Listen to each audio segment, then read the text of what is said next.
क्या बोलती पब्लिक, जय माताजी। સવારમાં આપણે વિડીયો બનાવ્યો તો એ આપણે મશીનની લાઈન કરતા હતા મિત્રો।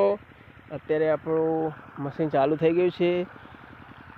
બોર જેટલું પાણી ઉપાડે છે આ મશીન આપણું, તમે જોઈ રહ્યા છો આપણી લાઈન। આમાં મિત્રો આપણે જવું અને લચકો 2 વાયુ છે, ભેંસો માટે 4 પૂરો। આમાં રાયડો છે, પણ આપણે એમાં પણ લસકાનું વાવેતર કર્યું છે મિત્રો। તો રાયડો વઢાઈ જાય પછી આપણે લસકો ભેંસો માટે પણ લઈ શકીએ છીએ। એટલે એક પાકમાં 2 પાક થાય એવી આપણે ટેકનિક વાપરી છે। તો મિત્રો કહેજો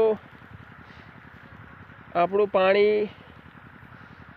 કેટલું પ્રમાણમાં આવે છે, કેટલું પાણી ખેતરમાં પાવું જોઈએ એનો એક દાખલો આપજો મિત્રો। પાણી આપણે છલોછલ ભર્યું છે, તો તમે કહેજો કેટલું પાણી ભરવું જોઈએ છે કે નહીં। આ પાણી આપણે પુષ્કળ ભર્યું એવું લાગે છે, પણ મિત્રો અમે નાના ખેડૂત છીએ એટલે અમને ઓછી ખબર પડે છે, તો તમે થોડું કોમેન્ટમાં જણાવજો।